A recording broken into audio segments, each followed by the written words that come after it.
starting? No. We just canceled our last take because the air conditioning. We're very sad. But we're going to reintroduce Sam's place. Yes. Here we are. Sam, who's behind us? This is Zygmunt.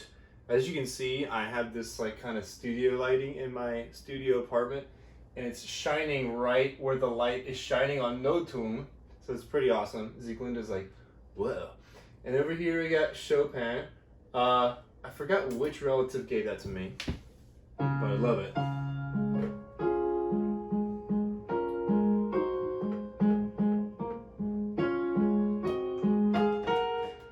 Chopin, baby. Dude, okay. Better than what we did in the last take. I'm not going to even talk about it. Wow. I'm impressed, legitimately. I cannot play piano. This is literally here for pitches.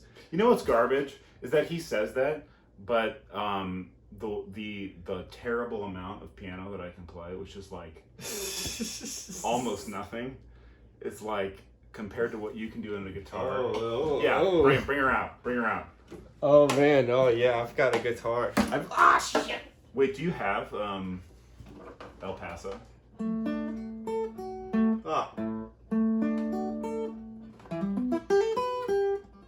I'm nervous.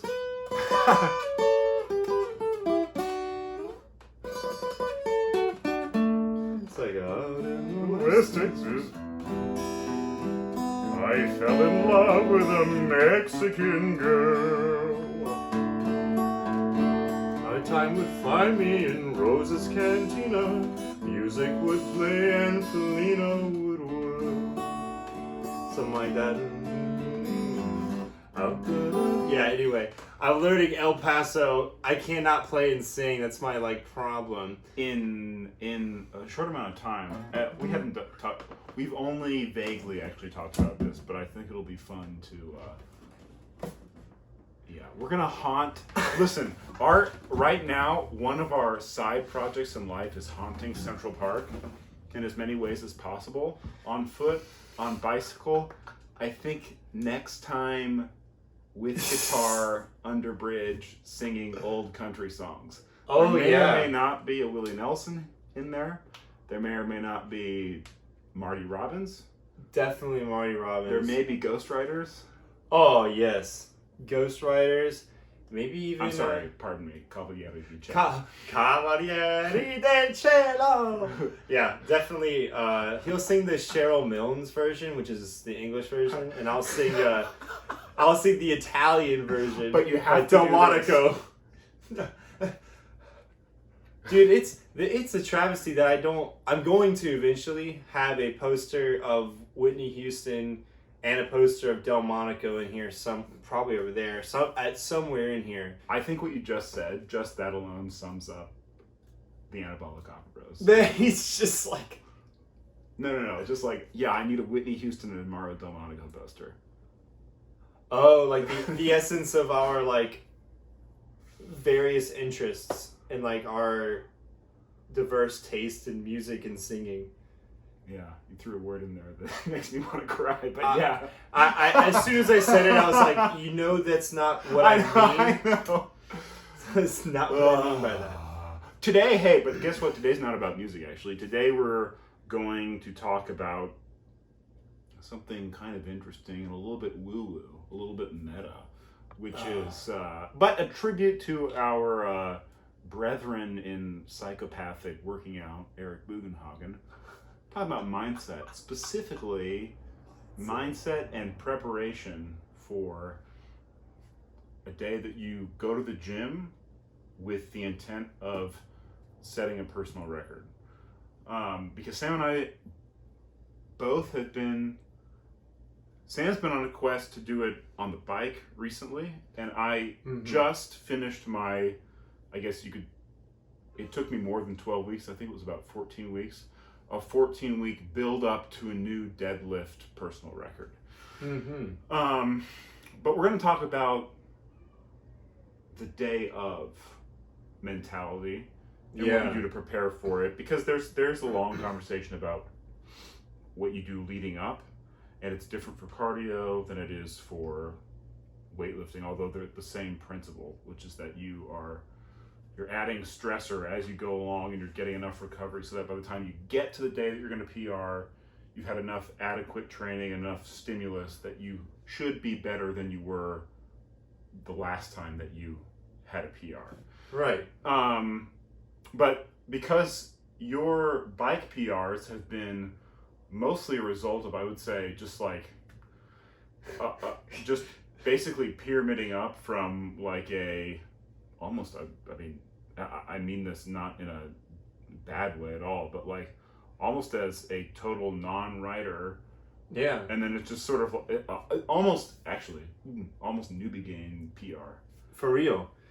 It's like, you know, it's as if you were benching for 8 months and you started off doing 125 and then you hit 225. Yeah. 8 months later. Yes. It's like the first day that you lifted, it's like there's so much that your body just wasn't able to tap into that it almost shouldn't count as a benchmark. Right. I think your first time was 14-ish miles on 45 minutes. Yeah, my first time was about 14, I think. 14 to it was like between like 14.5 and 15, something like that. And then you ended up, it was 19.01. 19.01 is my current record for 45 minutes. So I should explain this in further detail. When we ride the bike at the gym we go to, there is a QuickTime Fitness, I believe, brand. I think that's what it's Lifetime. called. Lifetime Fitness brand. Yeah. And there'll be a question for why I settle on 45 minutes. I watched John Meadows talk about how long you can do cardio if you want to be a bodybuilder. And he said between 30 and 45 minutes. And loving cardio, I was like, well, then I have to do 45 minutes because I can't possibly shortchange the cardio. Yeah. Of course, it's all, how do I say? Our 45 minutes comes along with 20,000 steps a day. Yeah. So it's not really. Yeah, honestly. We're not getting max benefits. Like we may. No. Yeah, honestly, we could be doing 60 minutes. We could be doing 70 minutes because we've already wrecked a lot of our gains with the 20,000 steps. Yeah. But the point true. is, that was the vague guideline that made my dinger go off and go, oh, I'm going to do 45 minutes. Now I'll get my max gains. But now recently, since my bike has arrived from Iowa, I've been riding like way longer than that. Yeah, bike Zack is returning. And yeah. Oh, God, I love it. Anyway, I know. But the point is, that's how we established 45 minutes. And then over time, when Stam started riding the bike, did you start riding in February or March? I started riding the bike in late 2020. Okay. I think But when was it like every day? Oh, every day? That was not probably until February. Okay. But I started, my thing was the elliptical. Well, at first there was no cardio. Right. And then it was like weightlifting like 6 times a week and not doing cardio. And then I started doing elliptical, and then he's like, hey, you should try the bike out. And I sucked at first, but then every day, and that started around February. Yeah, so Sam, in the last month, after his competition, was able to actually perform on the bike. And he had a PR of like 17.42, and then he had a PR of like 17.82, I think. And then there was one that was like in the 18s. 18.3. And then there was an 18.93, and then there was a 19.01. Yeah. So that's his PR right now on the Lifetime Fitness bike. And we'll talk about the sensation in a second. For me, I started deadlifting recently, like at the beginning of summer, because I blew my hamstring squatting. And as Sam was there to witness it, it was a warm-up set. Yeah. I just wasn't recovered enough from the last time I had been in the gym. I thought, worst thing that could happen is that I'll just use a lighter weight today. Well, couldn't even do that because I just went down with a weight that has always been my warm-up and the first rep. So I decided that among the things I was going to do to rehab, which I want to say right now I feel very much rehabbed. I just did, last time we were in the gym, 2 sets of 295 for 5, which is somewhat close to where I was before I got hurt. Yeah. And we both did a crazy last set. Oh yeah. Oh we did my god. Rep outs. I did 225 for 15, and Sam did 185 for I think 20. I think it was 20. Yeah. But anyway.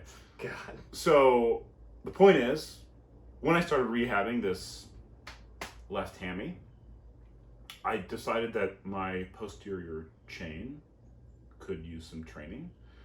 And hamstring curls really exhaust me. It takes me a while to recover from them. So I thought that the straight leg emphasis would be a good idea. Plus there's more glute involvement. I just thought it would be overall a solid choice to start deadlifting. And it did, and I was kind of just messing around with weights that felt like were a relatively good technical performance first, and then eventually like good effort. You can kind of tell, once you've been in the gym for a while, you can kind of tell like what level of effort you're giving. And so I was like, there were a couple days where like we did sumos. Do you remember that day? It was like a rainy day. We went downstairs and did sumos for like, yeah. I think I did 325. Yes, 3 or 4. I was like, it's just over 315. So yeah, 325. And then sumos didn't start to feel good, so then I started focusing on conventional. Wasn't like totally happy with my technique. I watched Chris Bumstead video of him doing conventional, and I sort of started to get more into technically trying to get it right. At the same time, decided that I was going to eventually program kind of a build up to a PR. Before that started, though, I needed to actually hit something that I had never hit before. Mm-hmm. And because in high school, my coaches didn't let us deadlift, and because I hadn't really done it until my hamstring went out, not including a few months in Iowa, I pulled a 365, and that really did at the time feel like that was about all I could give. Yeah. It's possible that on that particular day I could have done more and that it wasn't my true PR. But anyway, so my goal was then to PR at 385. I chose an intermediate lifting program that I found online. Not a very decent thing necessarily or reliable, but it gave like a pretty good general outline, and I followed it not to a T, but pretty closely, with the goal of maxing out at 385. And then so I did that, and I felt good enough to try 405, and that went up. 385 was a good technical pull. 405 was, I thought it looked good. It was 405 was, I got unbalanced though. It's on our. There was a little bit of that at the very end, a little bit of an imbalance, but anyway, it was awesome. So first we're going to talk about what it's like to PR on a bike, something that I've done a good amount of time. Yeah. And then we'll talk about what it's like to PR on a 1 rep max, or even if it's like a 2 or 3 rep max. Yeah. Because they are different and they're similar in a lot of ways. Mm-hmm. So now it's my contention that when you're PRing on a bike, and we're basically doing a time trial length PR. Yes. It's like 45 minutes ish. When I was doing, I call it the Carlisle to Indy effort, because there's a trail where my parents live in Iowa, that on Strava you can track yourself, and I did last year, and it's like all out. It's a true functional threshold power ride. It's almost an hour long, but for the guys who are really good, it's 45 to 48 minutes. I did mine in, I think my best one was 54 something or other.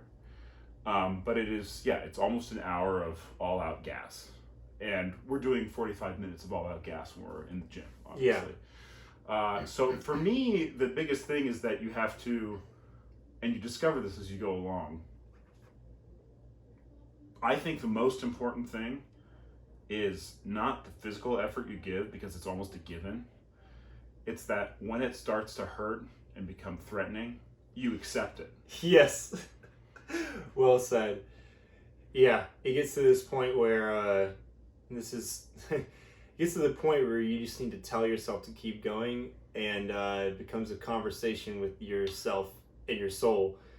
And the pain he's talking about, it's just that. Like, that's what I always say. Like, it's just pain. Because you can still breathe, you can still, like, pump your legs. Yeah. The only thing that's fighting you is just the literal pain Right. build up in your legs. And you're just like, oh my gosh, like, it just hurts. But that's all it is. One thing I'm curious about, for you, when Yeah. you're on the Lifetime bike, how early on do you have to start battling in that way? When does the mental battle start? I'd say it's a little weird. The mental battle starts if it's a PR day. Yeah, It that's starts what I'm maybe a little earlier than it would. Like, how early? I would say, like, no earlier than 12 minutes and no later than 20 minutes. It starts to really hurt. I was going to say almost the exact same thing. I was curious what you were going to say. Yeah. For me, when I do a PR on there, when I get to the 15-minute mark, I have an oh shit moment. Yes, exactly. And sometimes that happens for me around 17 minutes. Sometimes it's 12. But like I said, between 12 and 20, it's like, fuck, this fucking hurts, and it's gonna hurt for like 30 more minutes. This sucks. But yeah, something sort of weird happens for me around the 30 to 35 minute mark. And I'm not sure what it is, but it's kind of like, I guess my brain, my body, my legs just kind of get used to the pain. And then it becomes a battle of making my legs go and keeping a pace. Obviously, yes, it still hurts, but it's not like, it's not as like sharp of a pain that I feel when I'm like 15 minutes in, like you're saying. Yeah, right, because you're more warmed up. Yeah. Yeah, and something else that I'm curious about is we both use music when we work out. Do you use music the whole time when you PR on the bike? Yes. From the second I press go on the thing, there's already something playing. I get to a point where I have to turn it off. Really? It hurts too much, and I have to only be like, there's a point where the music becomes a distraction for me. Yeah, I can see that. That's why the day that you were there the day that I PR'd. Yeah. But the day the day that you were there, you remember my earphones weren't in. Yeah, and he actually had me counting next to him, which is also something I'll do to myself sometimes. The reason I had you start counting is because I was doing it in my head. But if I could if I was like with you there, I had the opportunity to relieve myself of yet another pressure of needing to track something. Yes. And the only thing I really needed to track, created from myself, was the kicking. Yes. And the searching for emotion to allow me to finish out the ride. But with you counting, it gave me what I was doing, and the reason that you were counting is because on the Lifetime Fitness bike, you can choose levels. On a PR day, I'm usually between 14 and 15 rotating. 16 on that bike for me, the jump between level 15 and 16 is more pronounced than 14 and 15. Like it's not that, it doesn't feel very incremental to me. So like as soon as I go from 15 to 16, I'm like, oh my God, I think I didn't just put out 10 to 15 more watts on average. I think I'm putting out like 30 to 40 more. And that's that's too just much. too much. So I try to stay between 14 and 15.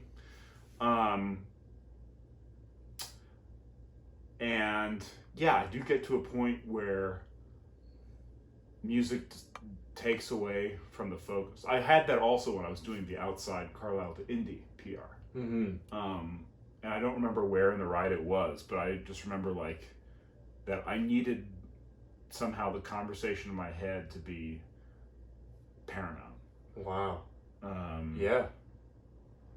I wouldn't say that's true in a lifter, but I'll say this, like to get you going into the zone, man, it really helps to have, Oh yeah. like, not just on a day that you're PRing on the bike, but on a day that you're just riding well and hard, the same kinds of songs. So characterize them. First, I'll give examples of what helps me on a PR day, then I want you to do.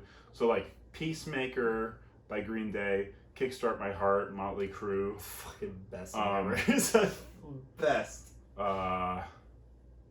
House of Wolves, My Chemical Romance. Things that like have a constant Yes. or like Like a yes, driving rhythm. Like right. The feeling of the music almost mimics what you're doing on what the bike. you're doing in a certain way. It's like nonstop and steady and Yes. and like excited. Yes. And it has not too much of a down and not too much of an up. Yes. That's why I like a really hard rock song, something like Walk by Pantera. It doesn't deliver enough at the moments where it's non-intense. Yes. And so when you're, and it's also It's a little slow too. it's a little slow, and you're not grinding on those days at all. No. What? Oh, well, we're forgetting the best songs. The Sentinel? Well, there's 3. Backcountry Back by Country. Avenged Sevenfold. Diamonds. Diamonds by Breathe Carolina. That's you. Yeah. And the Sentinel. The Sentinel by Judas fucking Priest. Yeah. Baby. Those are our 3 goats so far. Yeah. I always loved Judas Priest. And there's also Painkiller by Judas Priest, Electric Eye by Judas Priest. Yeah. One of my Run to the Hills is a good I one. was just about to say Run to the Hills by Iron Maiden. Mhm. Because it has that, And the lyrics are also somewhat indicative of what you're doing. yeah, Run to the Hills, like, Yeah, and yeah. there's tempo changes, but there's like they're welcome tempo changes that like kind of accelerate you. Because like he says, as long as there's not too much of an up, not too much of a down in the song, like it's a great way to just keep you going. Because the whole thing about not just riding well and hard, but PRing is keeping a pace. And that's the thing, I think that another thing that you didn't say about music and PRing is that sometimes the song that's playing is either too fast or too slow based on the pace you're doing. And sometimes you want to ride along, like you just naturally want your legs to ride along with the rhythm of the song. But sometimes the music will, like, you'll get to another song and it's like, oh, this song is slightly slower, whereas the last song was the perfect pace for you, and it's like, oh, well, I need to skip it, or maybe I should take the headphones out. Yeah. Because I have to keep it under, this time, because that's along with killing yourself in the bike, you're doing all this math, and you're like, all right, if I can keep it this pace for the rest of the time, then it's like, I'll make it. But if I don't keep this pace for the rest of the time, I'm not going to make it. Then it's just like, man, your brain is on fire when you're PRing, and it's On the bike, on the bike. Yeah. It's doing a million things at once, and Right, because you have to make like little micro adjustments all the time. yeah, with your like my right hip sucks. Like my right labrum is torn, and sometimes my left, because of that imbalance, sometimes my left foot will go inward too much, and then it gets really uncomfortable, and it's like I'm constantly having to move my hips around so that I don't get too tight and my knees don't get messed up. But I'm also like, I don't care if I die because I have to get 19 miles a day, you know? So there's just so much going on in your brain. Yeah. So sometimes the music has to go on like late in the PR, like you're saying. Yeah. I mean, talk about emotions too. Like, at a certain point in the ride, I tap into some, like, I actually won't say them because I think I reveal a little too much about what I think about. But, you know, you go to a part of yourself that actually, now that I'm thinking about it, when I'm PRing on the bike or a long set of lifting. Yeah. Like a piston Tom Platz squat failure. Yeah. I go to a couple of the same memories and feelings, and they're very painful ones. Oh, yeah. They're like painful, and they're ones that I wish I could correct. And somehow I get it out of my system on a PR day. Or on one of those kinds of sets, I should say. Yeah. Not because I go into that day thinking like, now I'm going to exercise this demon. But it's like, I need a demon in me to be able to finish this thing out, so I go there. Yeah. You have to harness a dark part of your soul in order to get through it. But it's almost like by using it for that purpose of PRing, you've conquered it. Well, I don't know about that, but or it's just rearing its ugly head again. But that's how I think of it. But you got to reach down and grab a hold of something. Yeah. And I grab a hold of. So. Yeah, I do you have that? And it usually happens for me in the last 10 minutes or so of the bike ride.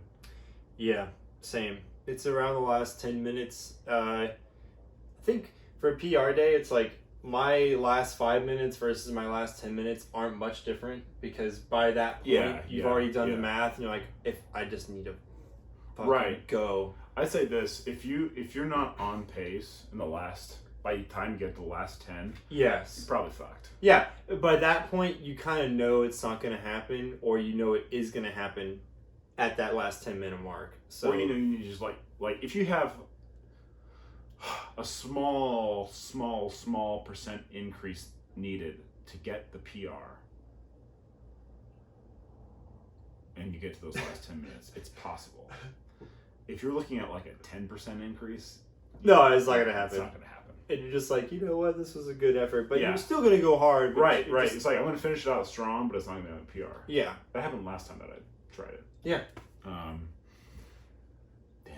I know, right? It sucks, but it's also like, this is part of like building up to it, honestly. Right. And yeah, for me, it's I don't necessarily have memories, but my ADHD kind of comes out, and it's something I've struggled with my whole life. And your brain's already doing a lot when you're on a bike, but for me, it gets insane. Like it's like almost like I'm schizophrenic. You know what I mean? Like that's what it feels like when I'm in the last 10 minutes, and it's like a horde of horrible bad thoughts about who I am as a person and everything I've ever done wrong. Like it's just like it's like a bunch of harpies are going, you suck. Oh, you know what I mean? You're not gonna make it. Or it's like, you can't fucking sing, you fat piece of shit. And I'm just like, and I'm like getting like that's me. That's why I say it's like you battle something. I battle something. I battle all my negative thoughts. It's not, I don't harness a bad memory or like, you know, something like that. It's just like me conquering my fucked up brain and my negative thoughts and my ADHD, which just creates this like horde of demons around me. Yeah. It's interesting. No, it's interesting because it definitely brings up the. Well, I'll say this: the purpose of PRing, at least for me. Tell me if you feel differently. I'm not. Again, I know I just said it, but I don't think about PRing and going like, today's the day that mentally I confront a demon. I confront Satan. Yeah, right. It's not the purpose of it. It's part of a PR day. Like, it's fundamental to it. It's inherent in a PR day. Unavoidable.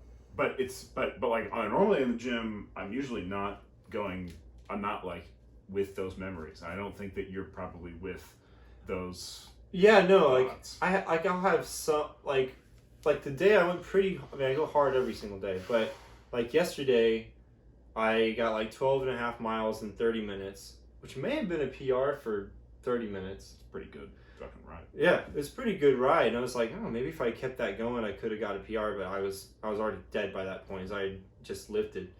But I rode really hard, and there was like some negative things that came up, but it wasn't like such a battle. It was more like dealing with the pain. Yeah, 36 and 45, that's for sure. Yeah, and that's the thing. Like, if I had another 15 minutes, then maybe would have gone to that place. But yeah. For 30 minutes is good because you can go pretty hard the whole time. And it's an enjoyable. Well, you could argue that 45 is enjoyable too, but yeah, I don't know. A PR, like, it's enjoyable if you get the PR. Otherwise, you get off the bike and you're just toast. You're just dead. Yeah. Oh yeah, and we collapse every time we PR. It's like you can't stand up afterwards. It takes too much effort. Yeah, it's seriously, and I mean, your heart is like, like on the Life Fitness, on any cardio equipment, it has the warning on it. It says it's like excessive exercise may lead to like fainting or whatever. It's like that warning label is for us because we go to the point where it's like we get off the bike and it's like and we're just like. It's hard to stand up after that. It's hard. I mean, your legs have given everything. Your whole body, like you're just drained. There's no phosphagen system functioning anymore. Zero phosphagen. Your glycolytic system has been just burnt to a crisp. Whatever French toast or oatmeal you had gone. before that is gone. All the blueberries, all the French toast. I don't mean calorically. I mean the energy that it can immediately supply you is just toast. Just the French toast is toast, man. French toast is toast. My go-to. Okay, lifting PR.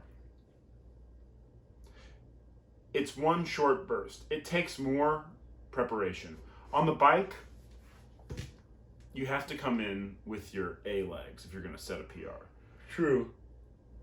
But it's kind of like it's like you need 45 minutes of moderately awesome focus. The 1 rep max kind of PR is like you need,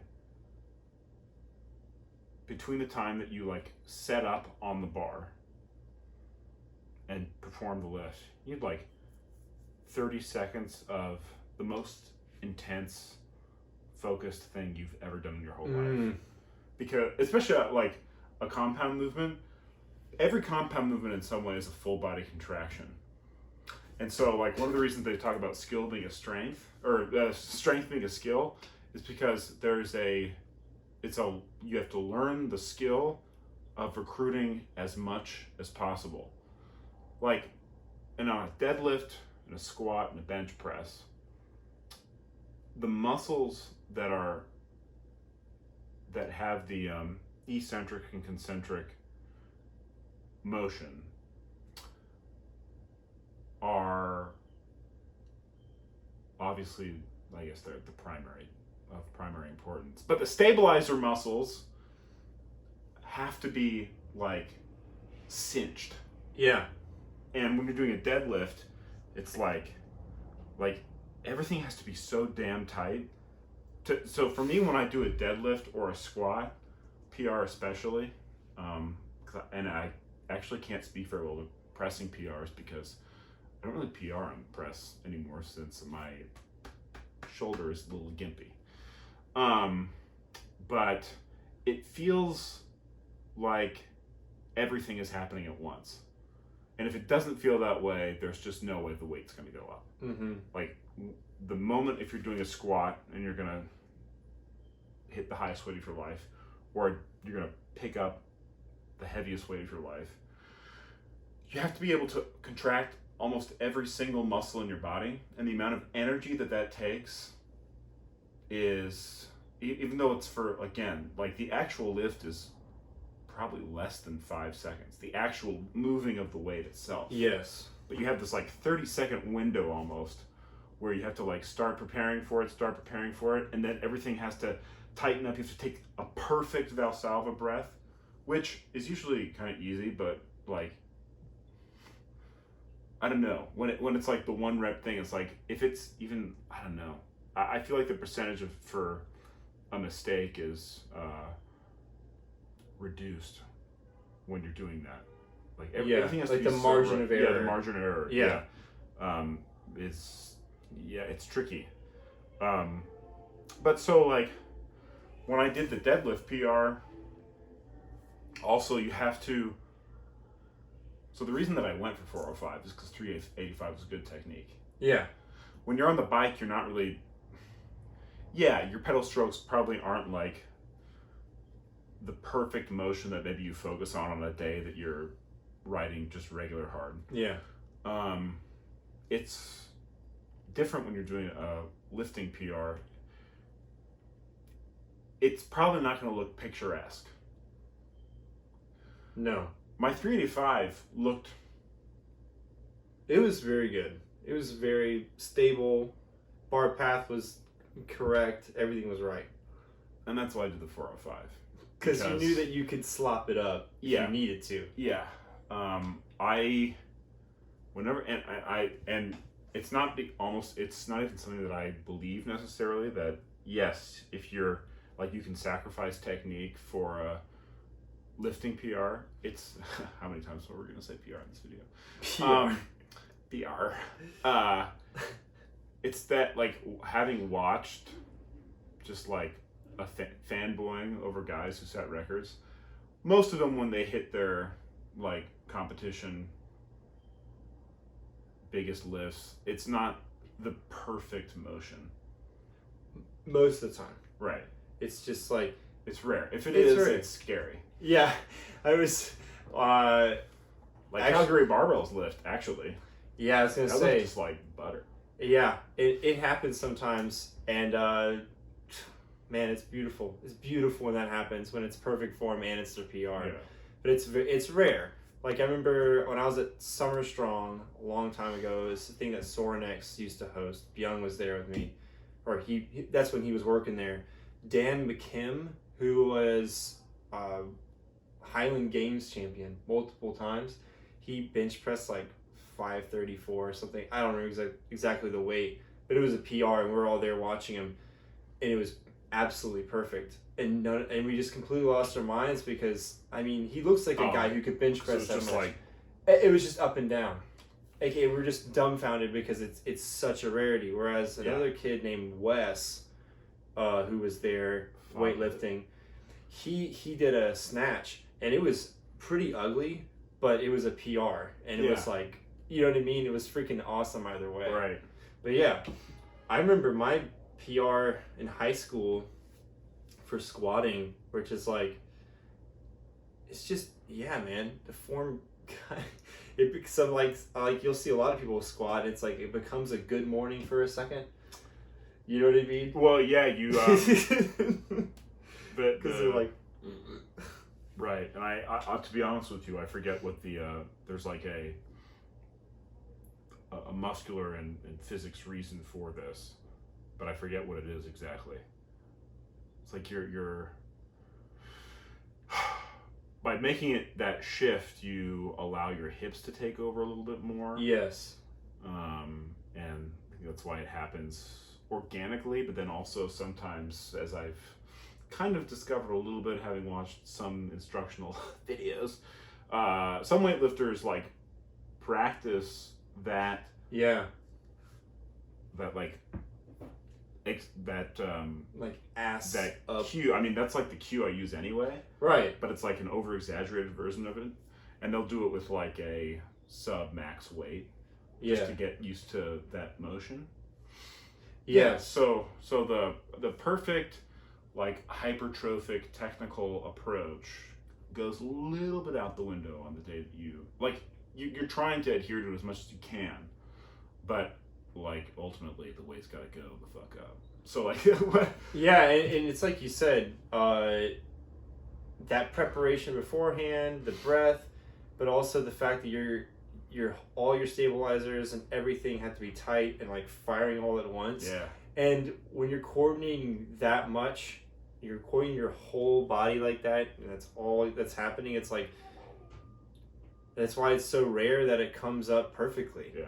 Because of how much you're recruiting. Probably takes caloric surplus. I ate a shit ton the day before I That's right. did the deadlift. It probably takes good sleep. It probably takes proper hydration. A lot of powerlifters talk about the importance of being richly fueled in electrolytes,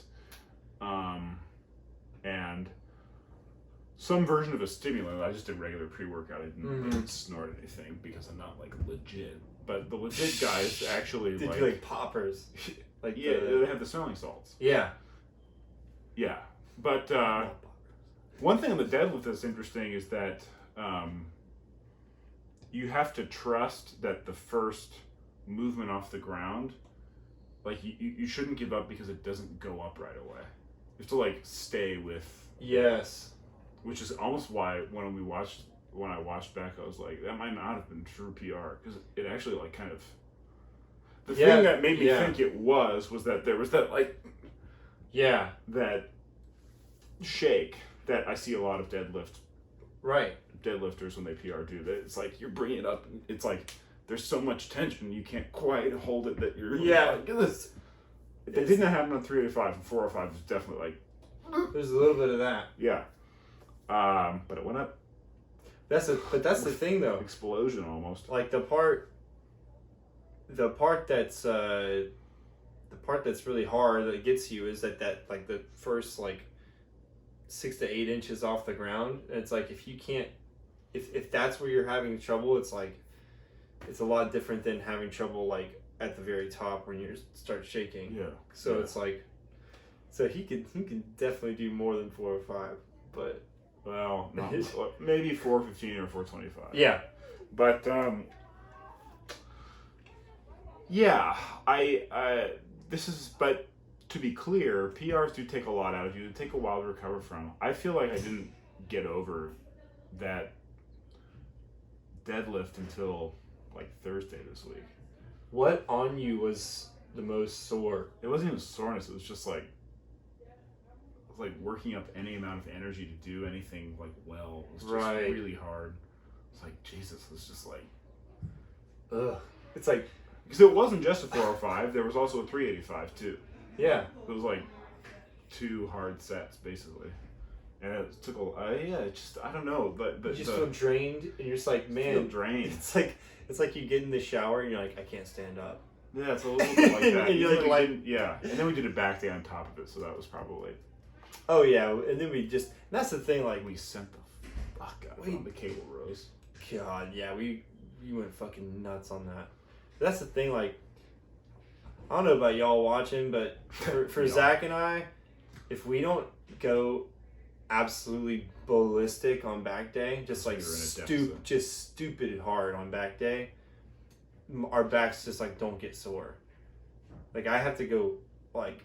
And to be clear, being sore isn't like the marker of growth. True. But on back day there's another element of like because you can't see the muscle very well. So the soreness is, we should probably break out of this, but the soreness is like a comfort in a way. It's like, I did in fact have a back day. Yes. Whereas when you have a push day, it's like the next day you wake up and you're like, oh, my pec is just Yeah, you're like, It's like, nope. It's very obvious because you're probably looking at yourself in the mirror, like, watching hey, the whole time. it looks good, man. Yeah, right. You know, Right. there's something there with being able to see it. Yeah. Bike PRs, though, it takes me a while to recover from those too. Like, Oh man, 3 or 4 days at least until Yeah. I can put out like what I would consider 80 to 90% effort. yeah, Again, for a it's- consistent amount of time. Yeah. And you should eat well to recover. You should eat well to prepare for them. You know, on 1 rep max, I definitely use music. I used Sharpest Lives for because there's a big drop in the chorus of the song. Yeah. Ooh, that's something we can kind of talk about is like those drops, those really strong downbeats. There have been in fact studies that using those does have a performance benefit. Definitely can feel it when I choose to do a big lift. I didn't use music because I watched somebody else talk about this. I don't know who it was, but I copied it. I didn't use music for deadlifts until the day that I PR'd because I wanted that extra. I wanted to know that there was an extra thing in the tank. Right. Oh. Saving it. Yeah. That's a good idea. Can't do it for squats because it just takes too much to like unrack it. Like I just need to be pumped the whole fucking time. Yeah. No. Absolutely. Even on just like a normal like warm-up set sometimes. Dude, with deadlifts, it's like, at least for me right now, I think maybe just the nature of the lift, but I'm historically bad at them. So just like in terms of like getting the form right, because I've just, I avoided them for years. Like you said, in high school, you weren't allowed to do them. I just didn't do them. Like if we had to do deadlifts, I would use a trap bar or something. But No, even trap then- bar is good too. Yeah. It's good, yeah, but I usually just avoided it because I was worried about messing my back up. But that was just from not really understanding how to do it. But yeah, the coordination required for a deadlift it's like there's all these like technical cues, the breath, the stabilization, and then it's going up. And so that is something that I'd probably only add in music like when I was ready to PR on it. Yeah. But another one of my favorite things is like for downbeats is like guitar solos. Like there's 2 songs, Under a Glass Moon by Dream Theater, and as soon as the guitar solo starts, I explode. That's like my 1 rep max song. And also Rising Force. It's literally, it is a deadlift song. It's called Rising Force. Yeah. So, and like whenever there's this big drop, I always time my lifts to start on that because I don't know, man. It sends you over the edge. It does. It definitely helps. I mean, You get a burst of some chemical. There's no doubt. Yeah. And I wish I could refer to the study I'm talking about, but I remember watching it from a. I'm sure I good can source. find it and like put it on. Yeah, the you can thing. find it. Yeah. But for a lifting PR, I definitely recommend music to help you out. Something that speaks to you, and by that I mean gets you absolutely enraged almost. Yeah, it's enraged, Or but just pumped, or just like excited and like ready to do like throw a piano through the wall. yeah, it should frenzy you. Yeah. It should make your brain. I mean, literally, if you're trying to get your central nervous system to light up. Yeah. Trying to get your brain to like it should feel on fire. Yeah. That's why I like the songs with really fast, crazy guitar solos. Like sometimes like Metallica's great because it's just like crazy amounts of sound and high frequency, and it's just like that chaos. That chaos. It's chaos! It's chaos. A PR is chaos! You have to go and rescue your father from the whale. And after you've confronted the whale, you have to go to the next step, which is exactly what Frodo had to do. He had to take the ring into the house of fire, but it's not just the house of fire for you. Oh God. It comes with a dragon, and it's not just Gollum, it's a huge fucking dragon! Oh man, Yeah. So make sure you pick a song that makes you go a little crazy. And then you'll be able to lift crazy amounts of weight. Yeah. As long as you don't snap your shit up. Yeah. Well, that's the danger of PR, is that you're more likely to get injured. That's why, like, deadlifting, for example, like, I won't attempt anything above the 80% threshold probably for at least 2 or 3 months. Today, for example, I did 72.5%, 3 reps of 5, 1 set of 8. 3 sets of 5, 1 set of 8. So that 72.5%, that's the 72.5% of your 1 rep max, which is now 405? Yeah. Yeah. So that's how you figure it out. And then next we'll do 75%, the week after that was 77.5%, the week after that was 80%. Try to repeat the same sets and reps. If it all goes well, then I'll just go back down the scale and bump it up 10 pounds when I restart that cycle. That's you have to link it. It's there's a name for it. It's what I'm doing, like a specific name.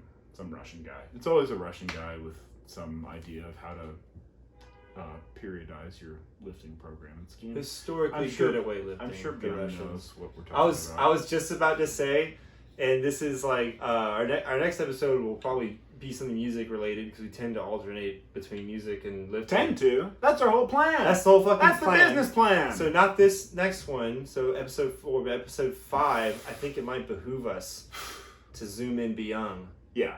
Because he we'll pick knows his the brain. shit. We gotta pick his brain because he's very strong. He just had a 335 front squat. I saw. He can front squat almost as much as he can back squat. It's kind of insane. Oh really? Yeah, he's one of those guys. The last time I front squatted was high school. I don't remember what the percentage of my front was compared to my back, to be quite honest with you. I don't remember. He would know his own, but it's we'll pick his brain. Yeah, and Byung at the Bada Bung on Instagram. Follow him. Yeah. But yeah, to see his crazy strength. But he'll be on here because he can speak to this much more than I can. I'm almost a newbie to this stuff because my whole plan, like hypertrophy, pretty much. My whole thing was hypertrophy and then maintain as much as possible. my goal was don't get hurt. Yeah. And eat like a bikini competitor. Yeah. That was my thing. So I'm this whole world of powerlifting and, PRs and 1 rep maxes like that. I haven't done that since like football practice in high school. Right. Since then it's just been high. So this is a new world for me. So this is going to be like me asking questions to you and Byung and y'all kind of discussing this stuff. Yeah. And I'm happy to moderate. So that'd be fun. Okay. Let's wrap it. We're Wrap done. it up. That's a couple of mindset tricks. Find your demon in the last 10 minutes. It's going to be ugly. It's going to be just the nastiest thought ever. Listen to music till you can't. Eat right, sleep right. Don't do a PR after you're on a day that you're tired and try to spread them out over time. Yeah. Anything else that's kind of the general summary. Yeah. Hydrate. Electrolytes, stuff like. I'll get an angry Nana at Mama's too. Yeah. By the way, angry Nana Mama's too. I'm coming back for you. Oh, all right, buddy. Yes. All right. Stay tuned for a music vid next time. A music vid. Oh, I thought you meant right. everybody, like a music video. No, we'll just be talking about music next time. Okay, that's all right. Next time. Well, we got a ring light, so maybe everybody, yeah, rock your body.